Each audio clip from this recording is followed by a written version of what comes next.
अस्सलाम वालेकुम, कैसे हैं आप सब। Welcome back to my channel. Pakistan cricket में बड़ी ही खलबली मची हुई है भाई।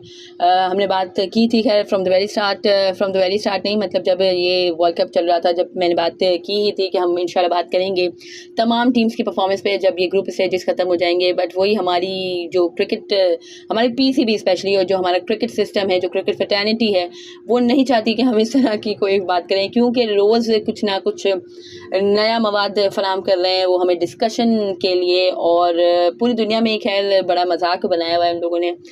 खैर पीसीबी चेयरमैन साहब, पता नहीं क्यों उन्हें चेयरमैन बना दिया गया है, क्योंकि उनका अपना तो कोई दिमाग है नहीं, ना कोई क्रिकेटिंग नॉलेज है उनको। जब भी देखो एक्स क्रिकेटर्स को लेके बैठ जाते हैं। वो एक्स क्रिकेटर्स भी वो जो बड़े ही शानदार, मतलब वही है कि वी ऑल नो कि एक्स क्रिकेटर्स हमारे स्पेशली एशियन कंट्रीज़ में किस तरह के होते हैं।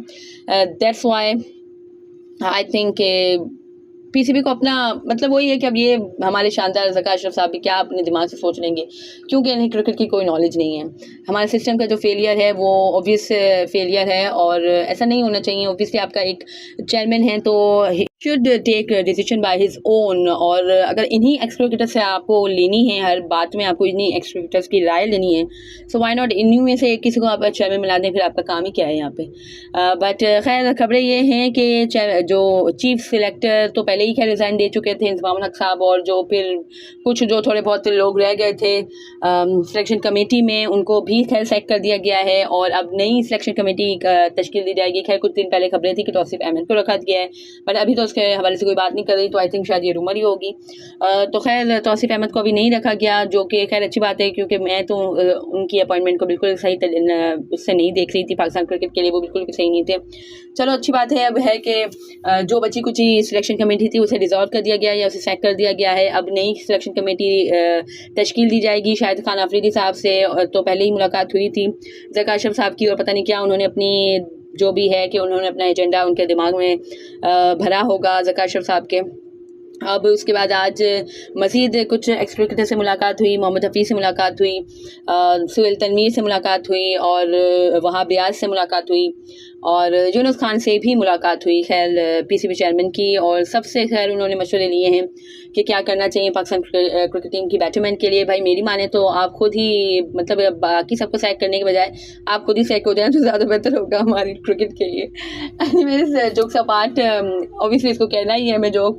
खैर मैंने थोड़े पूरे दिल से कहा है कि ही शुड रिज़ाइन। मतलब वही बात है, जब टीम की परफॉर्मेंस अच्छी नहीं है तो वह हमेशा कैप्टन रिज़ाइन करे या कोचिंग स्टाफ रिज़ाइन करे, या वाई नॉट चेयरमैन का भी तो हक कुछ फ़र्ज़ बनता है ना भाई। अच्छी खासी हमारी टीम चल रही थी, हमने रिकॉर्ड चेस कर लिया था श्रीलंका के अगेंस्ट, और फिर ये मोहतरम गए अपनी नहुसत वहाँ पे फैला के, पता नहीं क्या उन्होंने वहाँ पे किया कि फिर 4 मैचेस हम लगातार हारे। टीम भी खैर बिल्कुल जल नहीं नज़र आ रही थी। उसके बाद जो 2-3 मैचेस इसके बाद जीते 2 मैचेस, और फिर इसके बाद इंग्लैंड से भी हार गए। तो पता नहीं क्या ये अपनी नहुसत लेके आए। अच्छी भली हमारी टीम चल रही थी, जब से ये आए तब से हमारी टीम का बेड़ा गर्क हो गया है। तो भाई आप ही चले जाएं, आप सबको सैक करेंगे, इससे बेहतर है कि आप खुद ही सैक हो जाए तो अच्छा होगा हमारी क्रिकेट के लिए। एनीवेज है कि यूनुस खान से भी मुलाकात हुई है। कल खैर मुझे ये भी खबर मिली कि कुछ 2009 T20 वर्ल्ड कप की है कि विक्ट्री सेलिब्रेट की जा रही थी, जहाँ पे तमाम ये जो 2009 वाले जो हमारे थे वर्ल्ड कप विनिंग टीम जो थी हमारी, वो इन्वाइटेड थी। 7-8 कुछ प्लेयर्स उनके इन्वाइटेड थे, जिसमें सईद अजमल, उमर गुल, यूनुस खान, कामरान अकमल, शुएब मलिक, ये सब थे। शाहिद अफरीदी साहब, मिसबाह उल हक भी थे उसमें। तो इन सब को 7-8 प्लेयर्स थे 2009 विनिंग वर्ल्ड कप की। तो आई डोंट नो ये ऑर्गेनाइज क्यों की गई थी। जहाँ तक मुझे याद है पाकिस्तान जून में जीता था, if I am not wrong 19 जून को पाकिस्तान 2009 वर्ल्ड कप जीता था। तो है कि 19 जून तो अभी नहीं थी। और अगर इस्लामी वैसे बहुत ही ज़्यादा ये हमारे जो हैं मजहबी हैं हमारे क्रिकेटर, तो क्या हो सकता है इस्लामी तरीके से, ये मैंने खैर सोचा कि हो सकता है इस्लामी तरीके से ये सेलिब्रेट कर रहे हो, जो इस्लामी डेट थी एट दैट टाइम, तो शायद उस हिसाब से सेलिब्रेट कर रहे हो। तो बट जहाँ तक मेरी याददाश्त काम कर रही है कि इस्लामी मंथ भी ये नहीं था जो अभी चल रहा है, रबीउल सानी का मंथ वो भी नहीं था, क्योंकि पाकिस्तान की एनिवर्सरी जो पाकिस्तान की भी जो आज़ादी सेलिब्रेशन होती है वो हम 27 रमज़ान को भी सेलिब्रेट करते हैं, दैट्स वाई मुझे लगा। बट ये सेलिब्रेशन इस वक्त करने की मुझे तो समझ नहीं है, शायद ये भी उसी एजेंडे का हिस्सा हो जो एजेंडा अभी राइट नाउ चल रहा है बाबर आजम कैप्टनसी के अगेंस्ट। सो वाई नॉट एक जगह पे तमाम एजेंडा के जो भी है कि हैं, जो भी अपने हिस्सेदार हैं इस एजेंडा में, वो बैठ गए थे एक जगह पे। जस्ट एक यूनुस खान ने कोई है कि बाबर आजम की कैप्टनसी के खिलाफ बात नहीं करी, और एक सईद अजमल साहब ने। इसके अलावा बाकी तमाम जो भी बैठे थे, ऐसा लग रहा था कि ये बाबर आजम को क्रिटिसाइज करने के लिए ही ये महफिल का इनेकाद किया गया है। और ये जो सेलिब्रेशन की जा रही 2009 वर्ल्ड कप की, जिनमें नॉर्मली अगर सेलिब्रेशन किसी भी खैर चीज़ की अगर आप सेलिब्रेशन करते हो तो आप उसकी यादों को याद करते हो, बट 2009 की कोई यादों को ताज़ा नहीं किया गया। बट या बाबर आजम की कैप्टनसी पे बहुत ही ज़्यादा क्रिटिसिज्म हुआ। शाहिद खान आफरीदी साहब ने भी बड़ा ही क्रिटिसिज्म किया, और किसी एक के मुंह से भी, सिवाय सईद अजमल के, किसी एक के मुंह से भी पेस अटैक की जो हमारी पैथेटिक पेस अटैक की परफॉर्मेंस हुई है उसके हवाले से बात नहीं होगी। सईद अजमल ने भी मरी मरी आवाज़ में कहा कि भाई है कि बॉलर्स ने भी अच्छा नहीं किया, और ये भी नहीं हुआ और वो भी नहीं हुआ। बट वही बात है भाई, आप अगर एनालाइज करो, अव्वल तो आप 2009 चैंपियन, आप 2009 के वर्ल्ड कप की सेलिब्रेट करने बैठे हो ना, तो आपको उसके हवाले से बात करनी चाहिए, आपको कैप्टनसी के मैटर को नहीं इधर डिसाइड करना चाहिए। शाहिद आफरीदी साहब का दोहरा मैार, मैंने कल भी बात की थी कि बाबर की कैप्टनसी अच्छी नहीं जा रही है, एज ए लीडर वो ग्रूम नहीं हो रहा, और ये नहीं हो रहा, वो नहीं हो रहा। और यूनुस खान तो ऐसे फैसले लेते थे, सबको साथ लेके चलते थे। भाई मुझे मालूम है यूनुस खान बहुत अच्छे कैप्टन थे, बट उनके साथ भी आप ही जो या सारे शुएब मलिक, आमना अकमल, शाहिद आफरीदी, जो सब इधर बैठे हुए थे ना, बड़े बड़े उमर गुल साहब, इन सब ने ही मिलके कुरान पाक पे हल्फ लेके यूनुस खान को किया था ना सैक कैप्टनसी से। तो यूनुस खान तो बड़े अच्छे कैप्टन थे, इसके बावजूद भी आप लोग जैसे एहसान फरामोश ने उनकी कदर नहीं की और उनको हटाने में एड़ी चोटी का जोर लगाया, और आखिर उन्हें हटा के ही दम लिया। उसके बाद आपने कुछ बड़ी ही कोई फतूहात हासिल कर ली।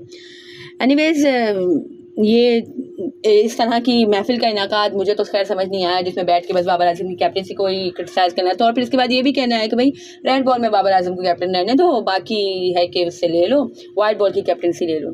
क्यों भाई, आपको पता है ना कि सबसे ज़्यादा मुश्किल तरीन टूर आने वाला है मेरे ख्याल से। खैर अभी ये भी खबरें हैं कि बाबर आजम कल मुलाकात करेंगे जो हमारे चेयरमैन साहब हैं बाबर आजम करेंगे, और मौन मोकल तो पहले ही डिसाइड कर चुके हैं, और बाकी जो कोचिंग स्टाफ है ये सब है कि कल मुलाकात करेंगे चेयरमैन ज़का अशरफ साहब से, और उनसे पूछगछ की जाएगी।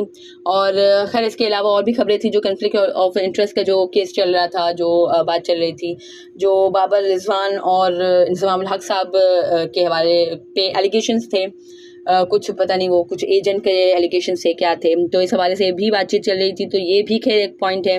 और एक और बात मुझे पता चली जो कि आई डोंट नो मुझे यहाँ पे करनी चाहिए नहीं करनी चाहिए, बट मैं कर रही हूँ कि जो बैटिंग कंपनीज के ख़िलाफ़ जो है कि अलम बगावत बुलंद किया है बाबर और रिजवान ने, वी ऑल नो दैट कि उन्होंने जो भी बैटिंग कंपनीज के लोगो वो नहीं लगाएंगे, पीएसएल को भी उन्होंने है कि इसी वजह से खैर पीएसएल फ्रेंचाइजीज का हवाले से भी यही खबर थी कि भाई वहाँ पे भी कोई स्पॉन्सर, ये बैटिंग कंपनीज के स्पॉन्सर्स नहीं होंगे, जिससे ऑब्वियसली जो पीसीबी के स्पॉन्सरशिप है उस पर असर पड़ा है, और जो स्पॉन्सर्स हैं वो भी नाराज़ हैं, और वो माफिया भी सरगर्म हो गया है बाबर रिजवान के अगेंस्ट। तो खैर ये तो होना ही था जब उन्होंने इस तरह की स्ट्रॉन्ग स्टैंड लिया था, तो मुझे जब भी खौफ था कि शायद इस तरह की कुछ करना पड़ सकता है।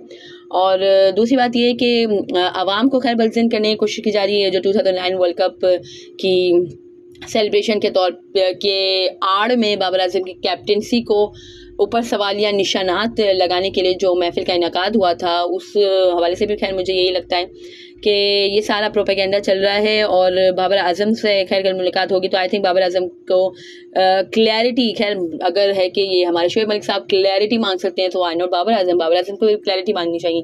भाई रख रहे हो तो तीनों फॉर्मेट में रखो, 2024 वर्ल्ड कप तक रखो या 25 चैंपियंस ट्रॉफी तक रखो, वरना ये खाली ऑस्ट्रेलिया टूर की अगर टेस्ट कैप्टनसी दी जा रही है ना, और जो ये कुर्बानी का बकरा बनाया जा रहा है ना, तो आई डोंट थिंक कि बाबर को रहना चाहिए। फिर करो भाई, आप अपने शाइन को ही लेके जाओ, पता चल जाएगा वहाँ पे जाके कि क्या है कि बखे उधरते हैं, लेकिन आप नहीं करने देंगे ना, आप तो खड़े हैं वहाँ पे।